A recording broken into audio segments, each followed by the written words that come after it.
All right, Shalom. Let's start off saying Kal Halayim La Yahweh, Ba'Shem Yahweh Shai, Ba'Shem Harakak Radash Ma'amah.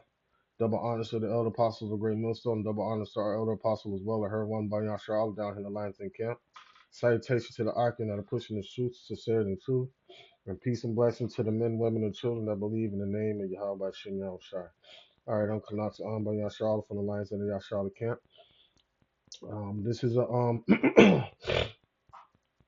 exhortation, spiritual hydration. Um, Lord willing, this lesson to edify and serves Yahweh Bashim Shai's purpose for the hopeful elect, the ones that truly believe in the name of Yahweh Bashim Shai. All right. This particular lesson comes from uh man, this word has been on my mind for a couple of weeks now. It was brought up in one of the lessons that the younger Akim were doing when they had a sit down. They did it on the Lions and sit down page, and the word came out again on a lesson that the elder apostle did, or her one, earlier this week, and the word is essence. And I want to focus on that and what that really means, because that's what that's what we should be operating according to, because that's who we are, right? Um, and a lot of times we're not operating according to that, all right? And I don't want to get too deep into a monologue on what this lesson is about. Hopefully, through the Spirit and these scriptures, that I'm able to convey that message. Um, you know, so here we go. So the word essence, right? What does that mean? It says the intricate, intrinsic nature or indispensable quality of something, especially something abstract that determines its character. See that? And there was another definition that I had of it. Hold on. Let me see.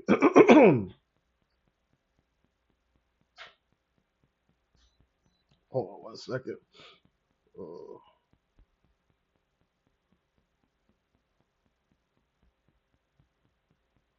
right. Let me see. Where is it?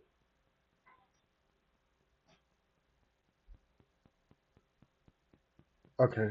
It says, all right, another definition. The essence of something is its core, fundamental nature, or its most important quality, right?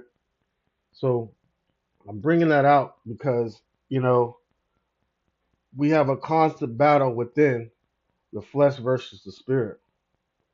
And, you know, we have to learn because, all right, we have to learn to, let's start out by this. When we look in the mirror, right? What do we see when we look into that mirror? Um, are we seeing um, what's really there sometimes, or are we seeing what we want to see to give us affirmation to live in the skin that we're in? Does that make sense?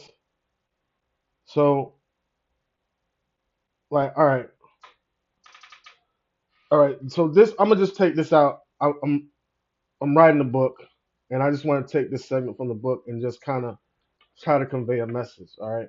Because you have a difference between the people that are trying to operate from the core and see what's at the core of us or at the root of us when we look in the mirror, and we have some that only focus on the outward exterior and operate according to that. All right. All right. So it says they told us mirrors were made to show us who we are. They were wrong. Mirrors are made to show us who we believe ourselves to be. And that's from a physical standpoint because you have individuals, they'll create a character, they call them content creators, and they'll be on social media, Instagram, and things like that. And they'll create this being that they want to label themselves as, right? And they'll get a lot of followers and things like that. But the moment anybody tries to penetrate that armor and focus on that core individual and expose them for who they really are, you'll have a whole bunch of people on the comment boards defending that character, which really doesn't exist. See that? It says um, mirrors were mirrors were made to show us who we believe ourselves to be. And some places a mirror will tell you that you are whole. It is smooth. It will smooth your edges. It will return your gaze without question. Meaning it will give you affirmation that you're solid, that everything is good within you, and it won't expose anything that you need to correct. But that's different from the spirit. The spirit exposes everything. You see that? The core of us is going to determine who we are. All right. It says it will say you are enough even when you are unfinished. All right. In these cases, people learn to love their reflection and forget to examine it. But in other places, mirrors do not comfort, they wait. They reveal what stirs beneath the surface. They expose hesitation. They uncover desire before it becomes an action. They do not accuse, they do not forget, they only tell the truth. And that's the mirror, the spiritual mirror that we need to look in through your eyes of Yahweh by Shemal Shai, because it's going to get to the root of who we are, our core. You see that? So now it's a battle within the flesh versus the spirit. And what happens is um, the flesh through trauma teaches us to create a barrier, right, to what we think protect who we are and protect the essence, meaning protect our peace. But peace comes from within. Peace comes from the core. Peace comes from the spirit of Yahweh Shemel Shah. But what we're going to realize is that what we are protecting is a character that this world created through trauma. That's what we're protecting. We're protecting a void vain thing. And we think that's who we are as a person, but that's not who we really are. That's the character that the world created. All right. So the spirit within is breaking free from the prison of the flesh, you know? and that's what once we get to the core of it, of who we are, um, man, and we operate according to that, then there will no longer be triggers. And that word in itself triggers, like, oh, you triggered me, you triggered me. Okay, if there is a trigger, just like if you squeeze a lemon, lemon juice is going to come out. You squeezing it is the trigger, but however, whatever is within is what's going to come out. So if you reach the core of who you are, the only thing that's going to come out is the same thing that came out of Yahweh Shai. Now remember, he was regaled, he was ridiculed, he was persecuted just for doing what Yahweh told him to do. But he not lift up one railing accusation against anybody. He wasn't about to let the outside world affect his business and the job that he had to do for Yahweh. And that's how we have to conduct ourselves. And I say that, and this is a lesson of me looking in the mirror as I'm making this lesson. I mean, it's easier said than done. It is a working process. It's something that we work on day by day. All right. As a matter of fact, let's go in the book of Romans. Um, this is Romans. This started verse 1. Romans 8:1. It says, "Therefore now no condemnation. There is therefore no condemnation to them which are in Yahushua Hamashiach, who walk after the flesh, who walk not after the flesh, but after the spirit." All right. So it says, "For the law of the spirit of life in Yahushua Hamashiach have made me free from the law of sin and death." That's going into the law, but it's going to get much deeper because um, the flesh wants to operate according to sin. And a lot of those emotions come from desires, it comes from trauma, it comes from things that you've gone through in the past. And the thing about it is that character that we created, right, that the world created, because when we first came on this earth, the only thing we had within us was the spirit. So imagine if we were taught the things of the truth from birth, we wouldn't have any triggers or any trauma or anything like that. But the fact that as soon as we were born on this earth, we were under attack by the darkness of this world. So we've been fighting the battle as soon as we came out of the womb, and not even realizing. And we were this late in the game. You know what I'm saying? We don't get the truth till we grown almost. I was past grown. You know. Let's get down to verse 5. It says, "For they that are after the flesh do mind the things of the flesh, but they that are after the spirit, the things of the spirit. For to be carnally minded is death, but to be spiritually minded is life. Because the carnal mind is enmity against Yahweh, for it is not subject to the law of Yahweh, neither indeed can be." So now, as long as we're operating according to the flesh, I mean, according to the trauma that we've gone through, um, you know,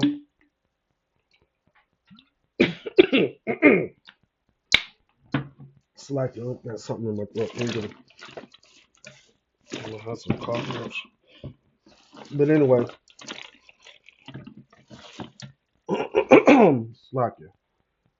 So as long as we're operating according to the flesh, we are enemies to ourselves because the core of our existence, the being who we really are, is at one and is at peace with Yahweh Bashem Yahweh Shai. All we have to do is get to that point, is break that barrier down that we've created through the trauma that we've gone through in life, and sit and rest in peace and settle in who the person or being that we really are, who the Lord made us.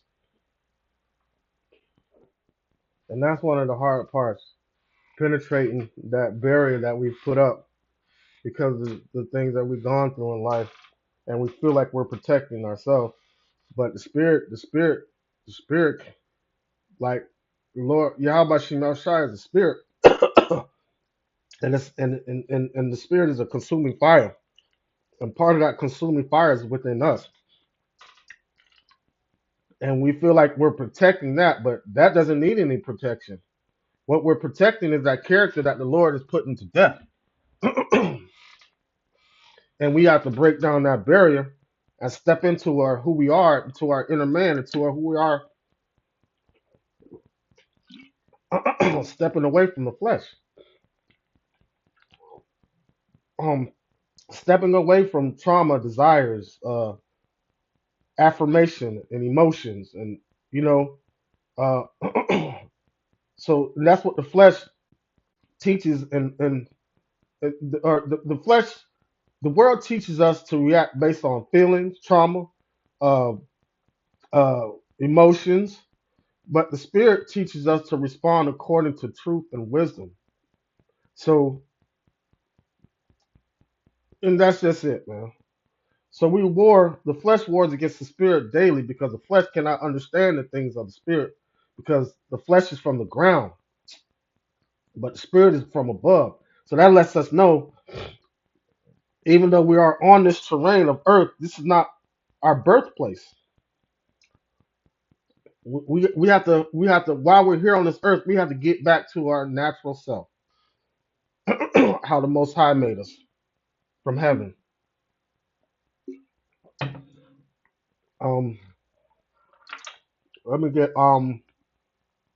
uh,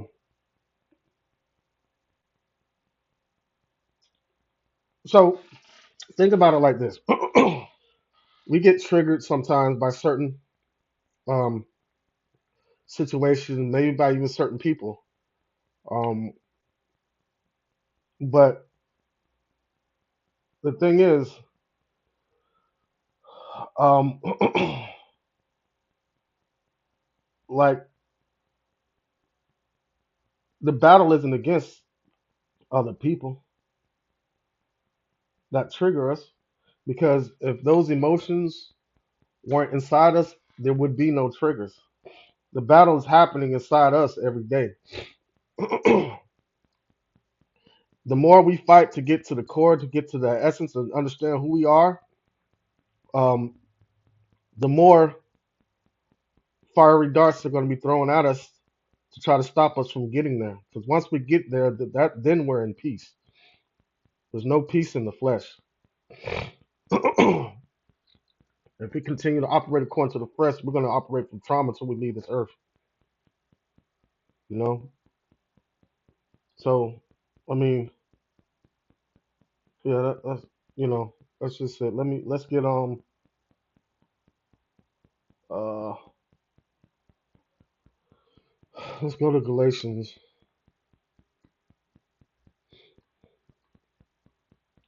This is Galatians chapter 5.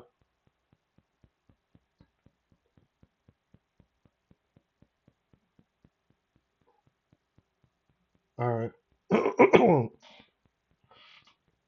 um, this is Galatians. Let's start at verse 1. I might skip down the verse 16. The point is in 17, but I'm a you know still slacking. Um,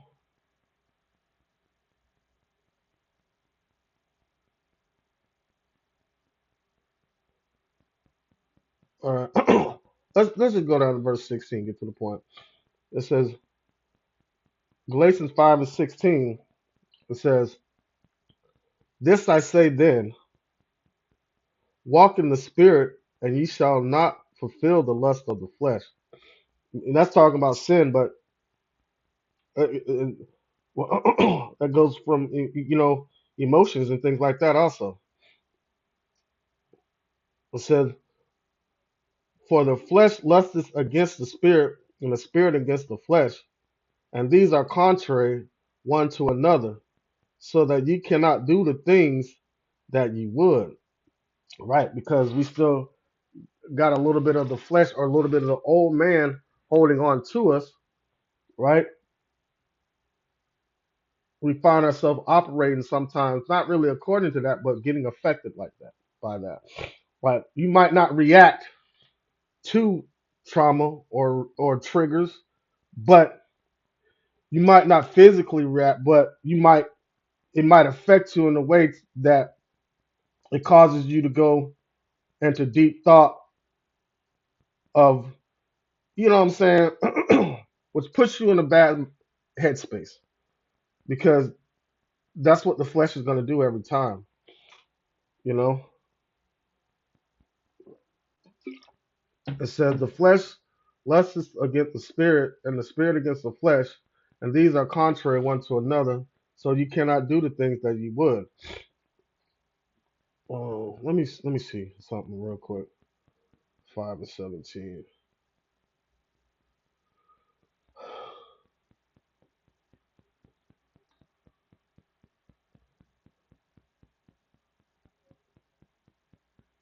All right, let's read it in the translation. All right. It's Galatians 5 and 17, 5 and 16. It says, "What I say is this: let the Spirit direct your lives, and you will not satisfy the desires of human nature. For what our human nature wants is opposed to what the Spirit wants, and the Spirit wants is opposed to what our human nature wants.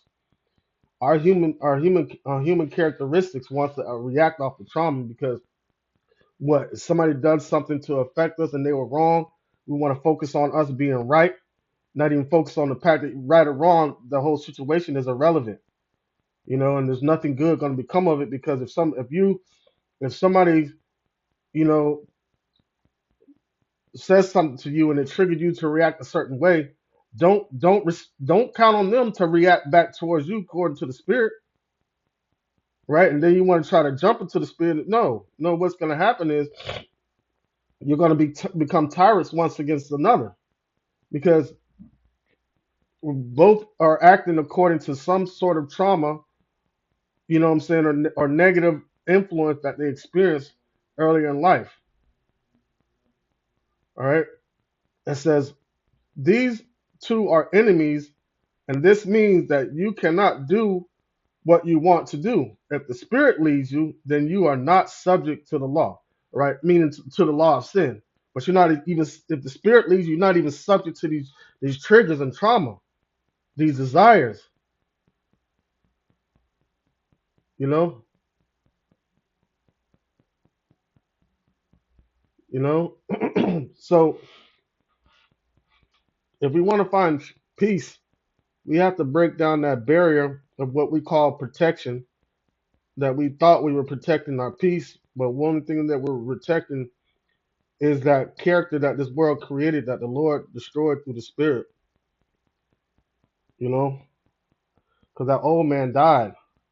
And a lot of people when they come at you a certain way and they try to label you, especially everybody tries to label you and stick things upon you when you're trying to better yourselves. And what they're trying to do is they're trying to revive that old man or old woman that you once were and get you to act according to that manner.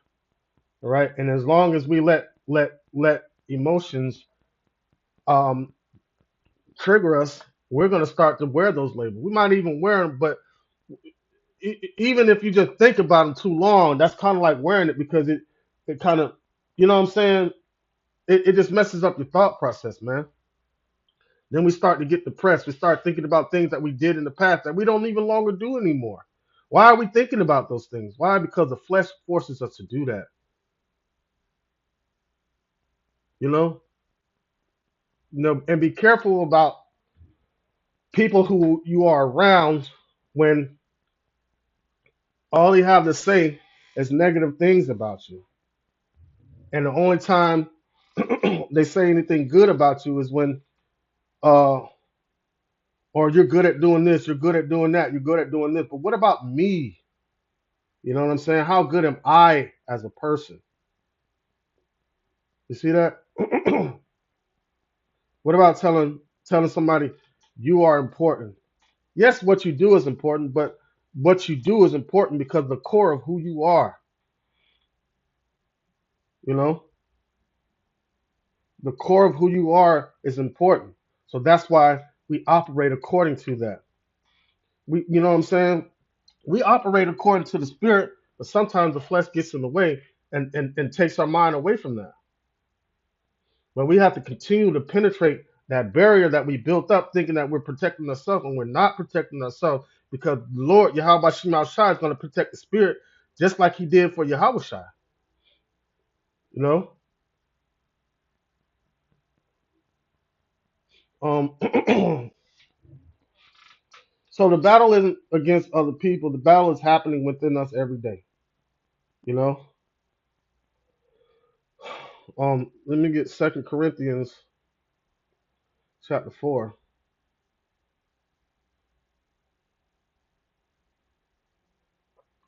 Um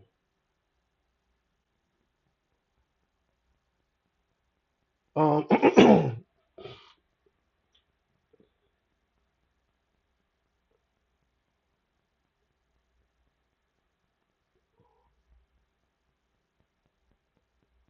um it says for hold on, let me see. Let me get it in Second Corinthians 4 and 16.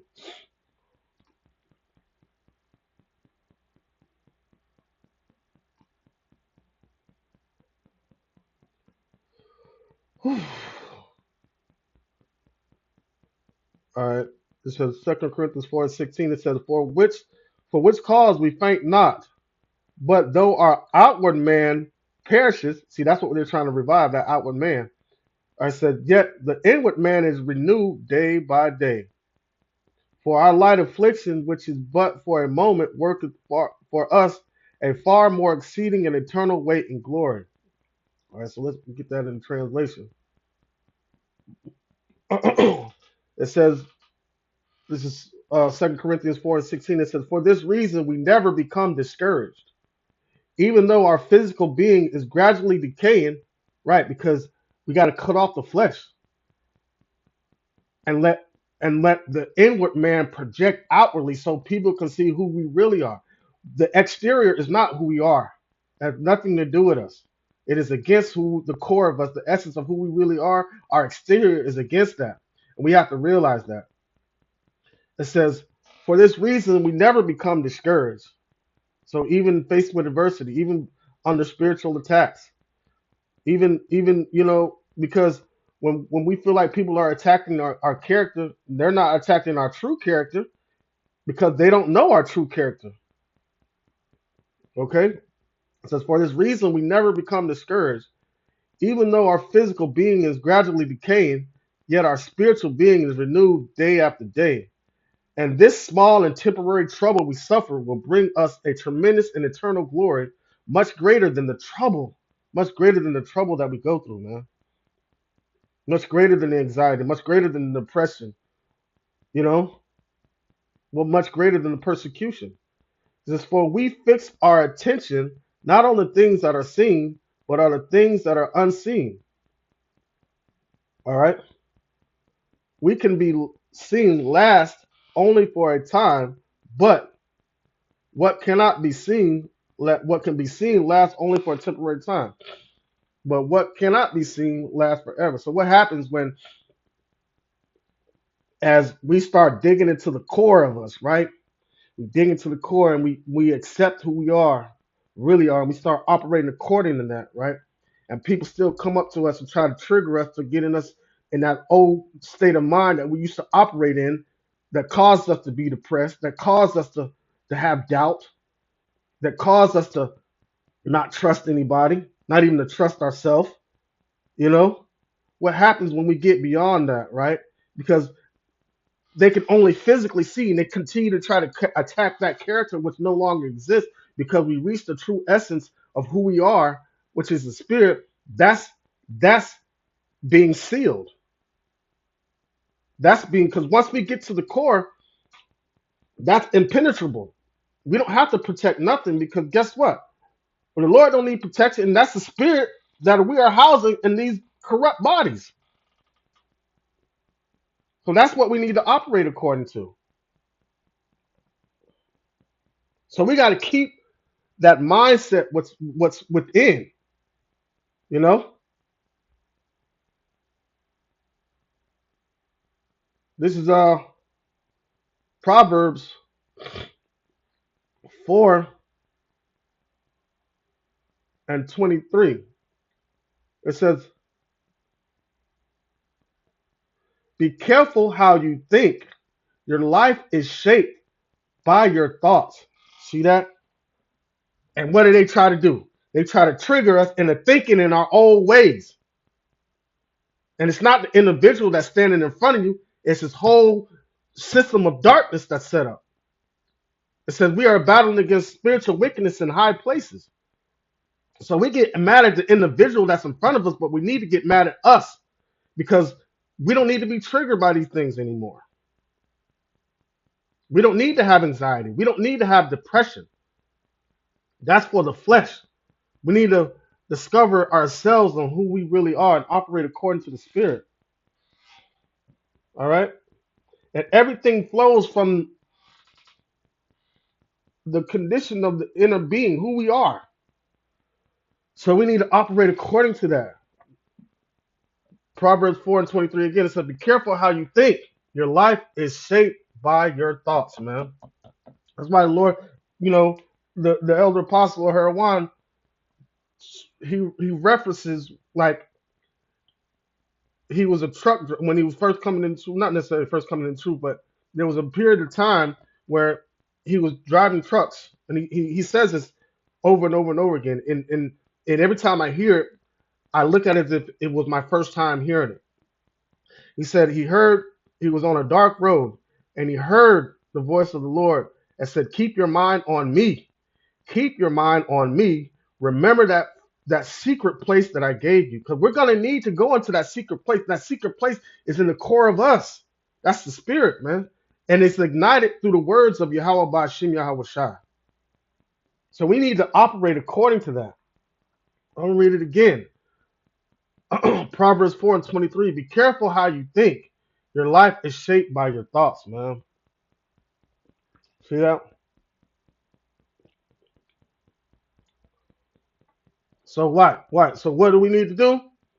Our thoughts don't need to be conformed to the old man that was created, that old character, man or woman. This is for all of us that believe in Yahweh Shinao Shai and want to get to the core. Not just the man, not just the woman. It's for all of us to get to the core of who we are through the spirit and operate according to that. You see that? Ephesians 4 and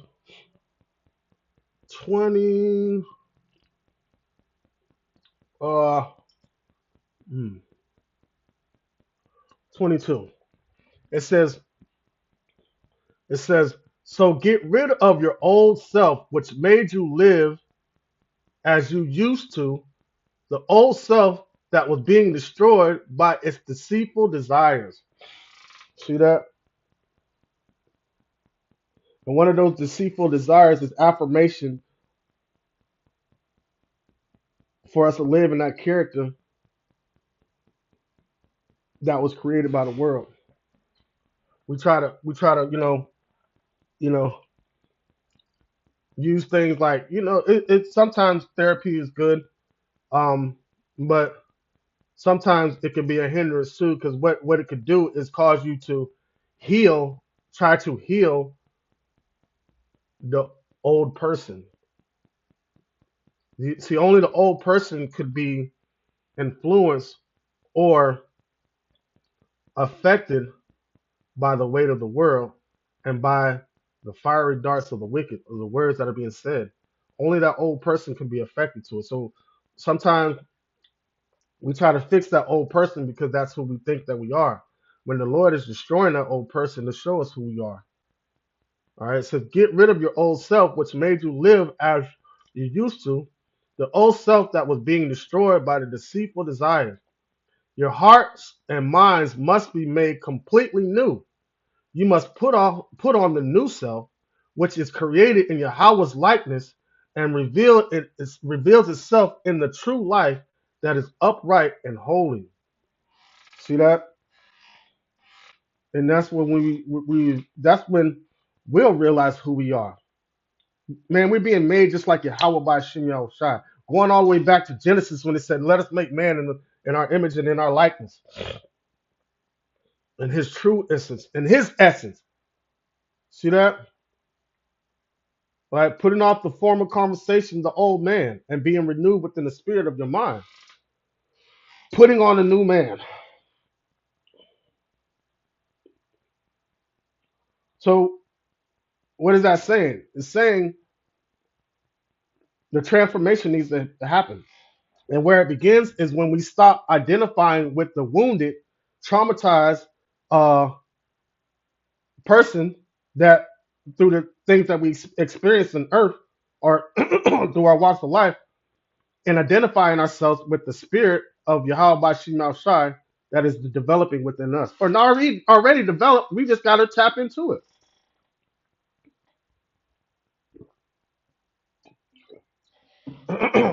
And then we'll realize we in the kingdom right now. Then we'll realize we're in the kingdom right now. Because you know what? Where does the kingdom start? Let's get it. Let's get it. Come on.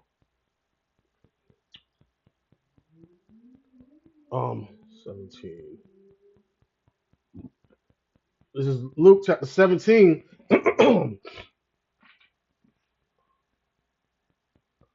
All right.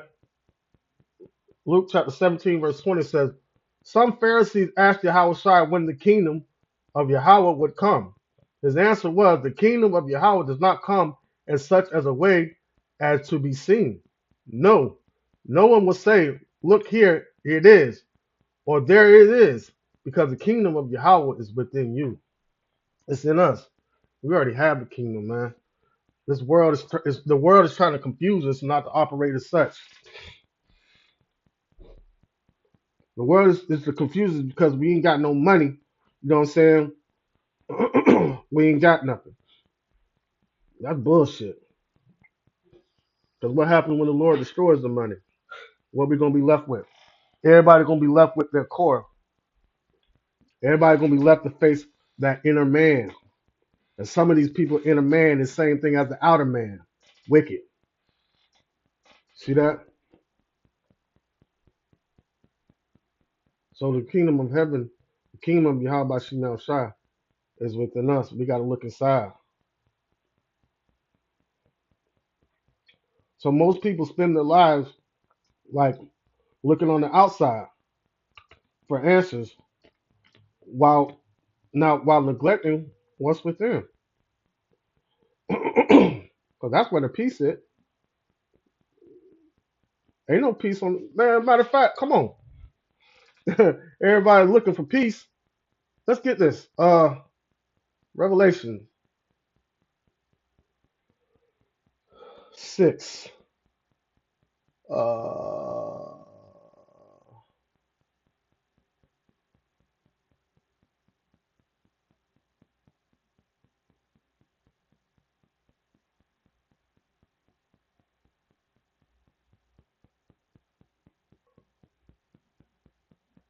Revelation 6. Oh, let me where it's at. Hold on one second.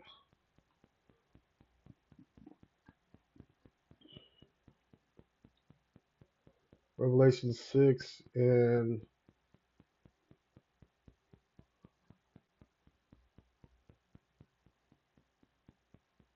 all right, Revelation 6 and 4.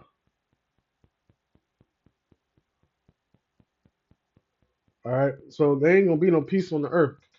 It's Revelation 64. It says there went out another horse that was red, and power was given to him that sat thereon to take peace from the earth, and they shall unalive one another, and there shall be given unto him a great sword.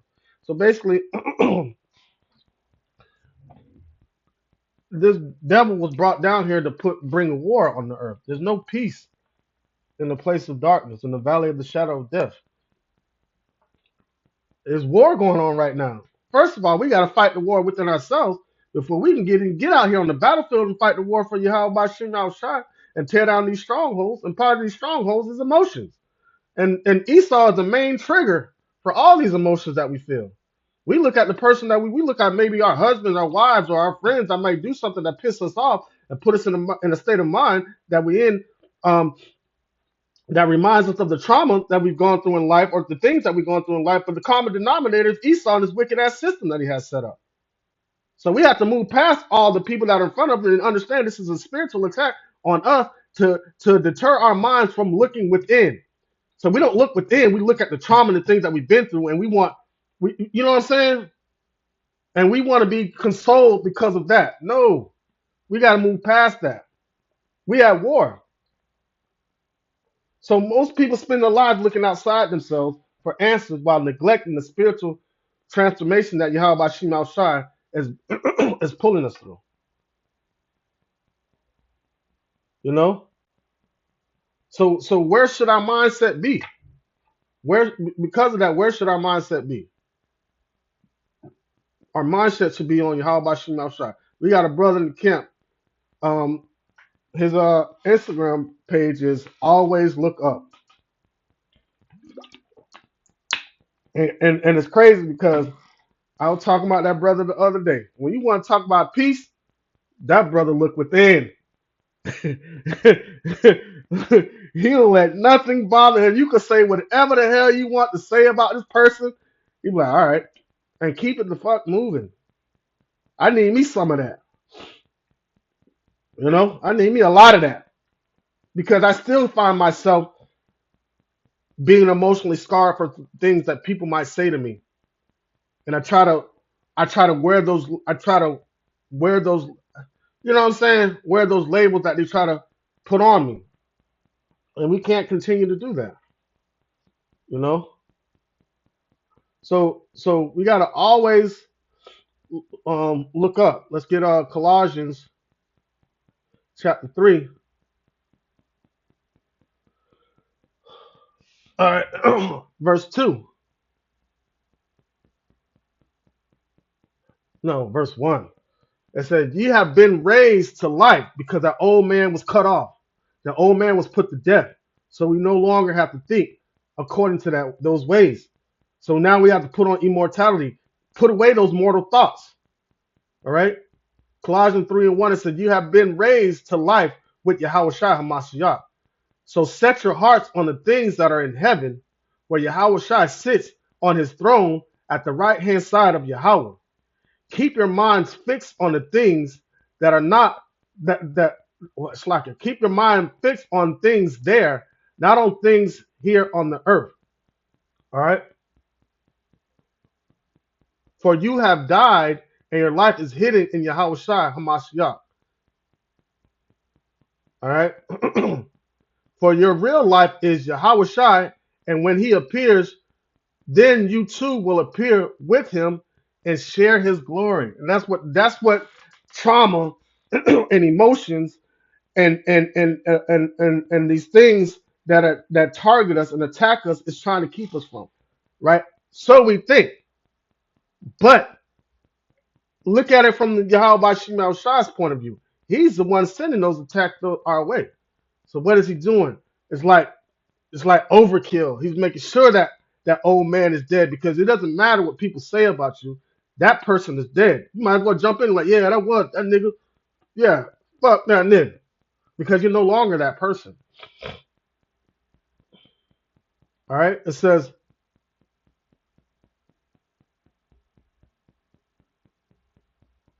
let's get down to verse 8. It says, "But now you must get rid of all these things: anger, passion, and hateful feelings." All right. "No insult or obscene talk must ever come from your lips." You see what I'm saying? So we have to put away all those that just don't be triggered by it. You know what I'm saying? And you know, set your affections above. I mean, you know, our walks of life have trained us to identify ourselves by our trauma and emotions and failure. You know what I'm saying? All these things come from the flesh. But the word of Yahweh Shema Shai reveals that there is an inward being renewed day by day. The flesh reacts, the spirit discerns. See what I'm saying? The flesh seeks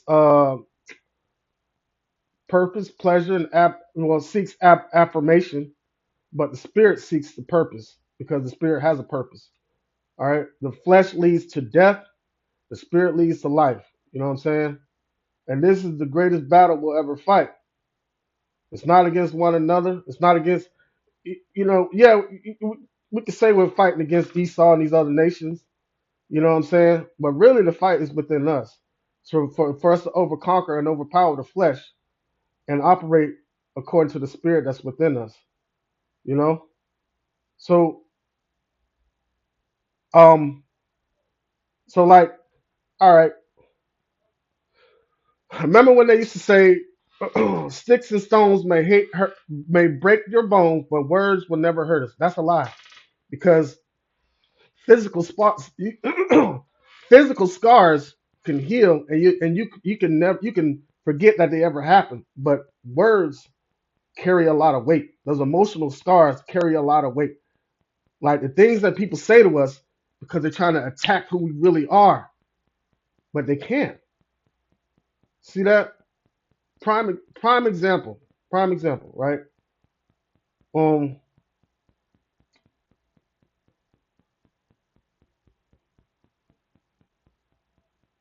Uh, uh, we have to get to the point where the things that happen that would normally trigger us, it's not going to stop. It's not going. Those things are going to continue to happen until Yahweh Shai shows up. Once we come to that realization, it doesn't matter if we isolate ourselves because we're start attacking ourselves. It doesn't matter if we switch our group of individuals because the devil can use them too. It comes from within, right? Being able to walk and quench the fiery darts of the wicked. See that? Kind of like um kind of like the Matrix when Neo was speaking with Morpheus and he said to Morpheus like, you mean once I realize I'm the one, or once I dig into that inner man and realize who I am and dig into the core and understand the essence of me, he's like, I will be able to dodge bullets. And Morpheus' response was like, what I'm telling you is you won't have to. You won't have to dodge bullets. See that? We won't. Matter of fact, let's get.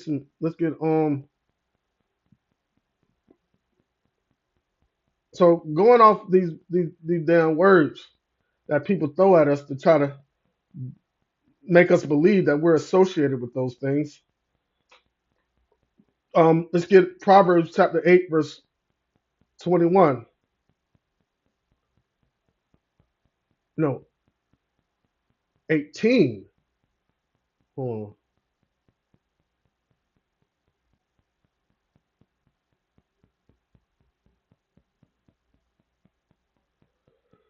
18 and 21. Hold on a second. My computer going slow.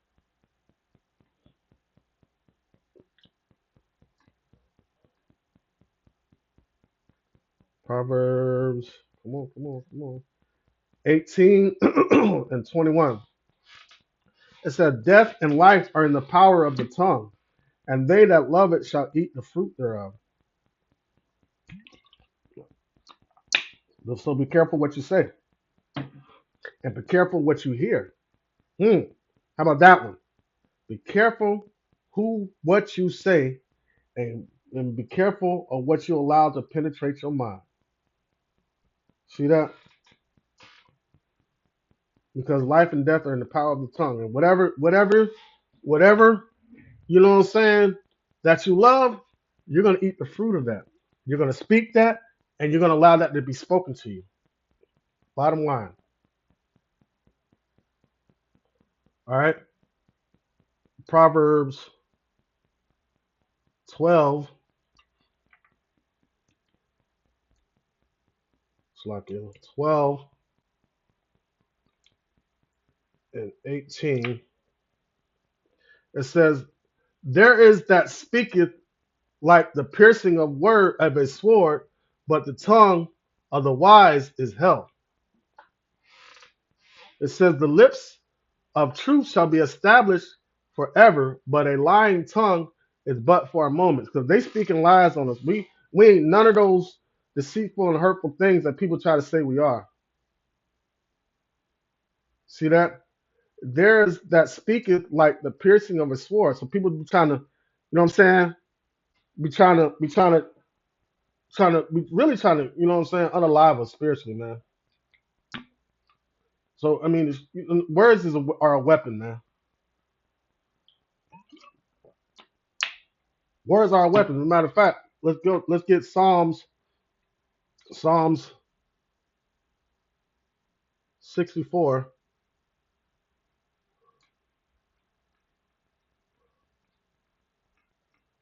Psalms 64 and 3.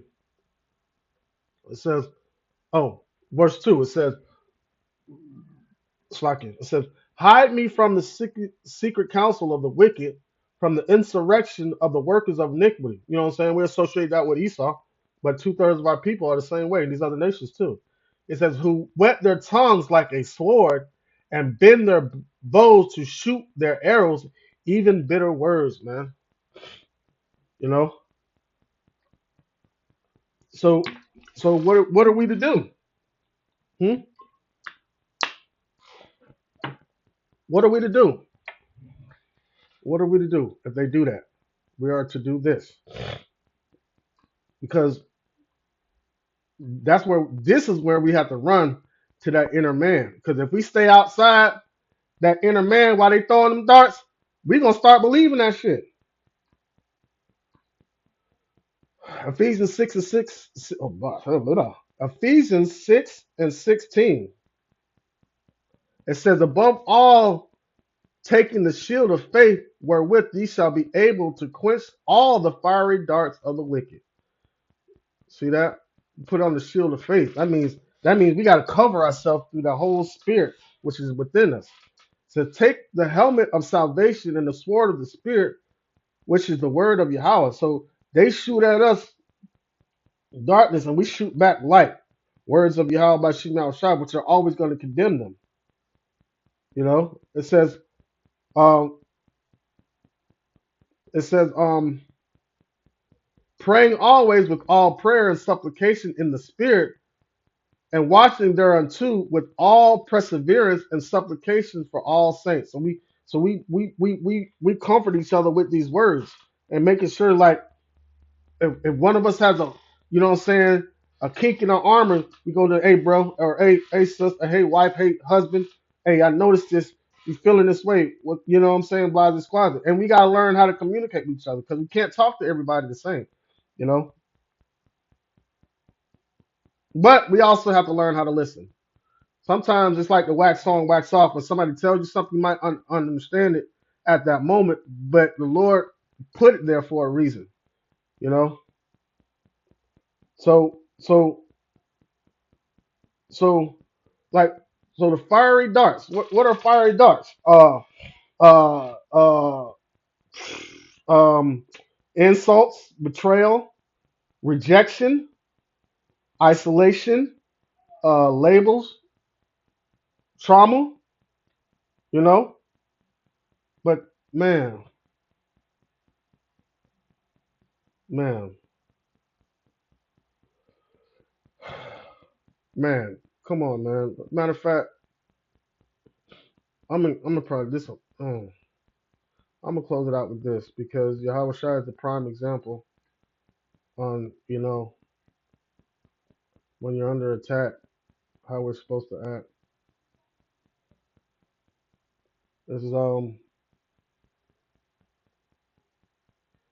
is Isaiah 53 and 1. If we understand everything that Yahweh Shai went through for us even to have an opportunity to be at the point where we're at right now, I think we will look at things really differently. We got to really understand, like, like what we're going through right now is light compared to what Yahushua went through. This is Isaiah 53 and 1. It says, who has believed our report, and to whom has the arm of the Lord revealed? And the arm of the Lord, the arm of Yahweh is Yahushua. Who is he been revealed to? And he's been revealed to us, and we speak about him, who's going to believe it? You know? It says, for he shall grow up before him as a tender plant and as a root out of a dry ground. He hath no form or nor comeliness, and when we see him, there shall be no beauty that we should desire him. You see that? Like he was rejected, like spit on, ridiculed. You know, there was no desire, no comeliness. We got to really think about that when we start to think that we got problems. You know,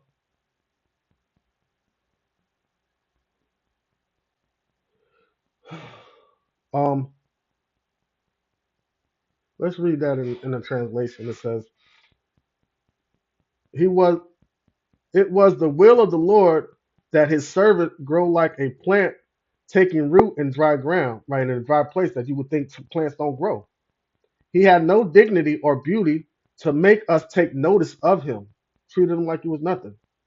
There was nothing attractive about him, nothing that would draw us to him. We desired him and rejected him.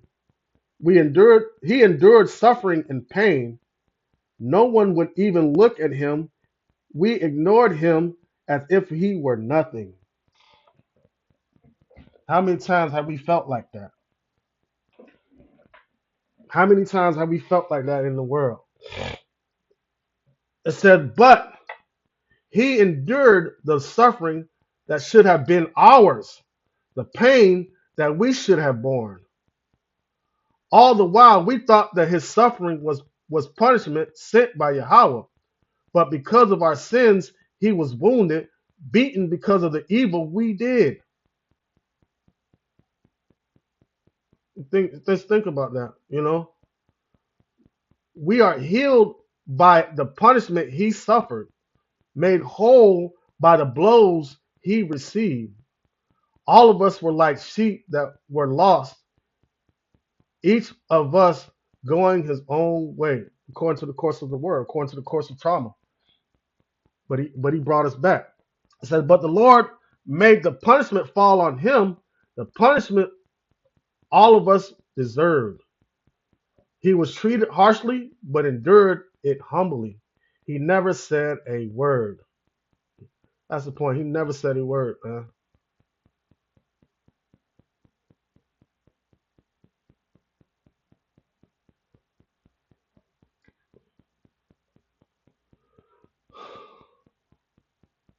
All right. He never said a word.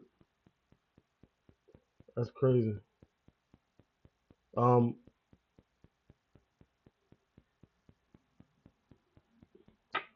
it says, like as a lamb about to be slaughtered, like a sheep about to be sheared, he never said a word.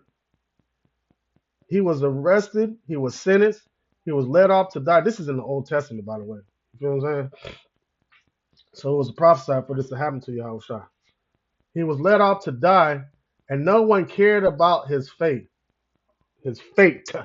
No one cared about it. He was put to death for our sins, for the sins of our people. He was placed in the grave with those who are evil, and he was buried with the rich, even though he had never committed a crime or ever told a lie. The Lord says, it was my will that he should suffer. His death was a sacrifice to bring forgiveness, and so he will see the descendants. He will live a long life. And that's where we're trying to reach. And through him, my purpose will succeed. This is Yahweh talking about Yahushua. After a life of suffering, he will again have joy. He will know that he did not suffer in vain. My devoted servant with whom I am pleased will bear the punishment of many, and for his sake I will forgive them. And so we need to honor that. When we start thinking about how the world treats us, we think about how they also treated Yahweh Shai and how he handled it. It says,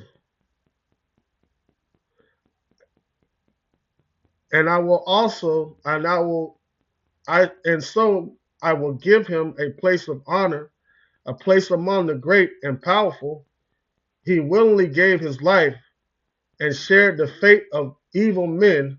He took the place of many sinners and prayed that they might be forgiven, man, and didn't really lift up any railing accusation. He didn't say nothing. He just took it and didn't say nothing, you know?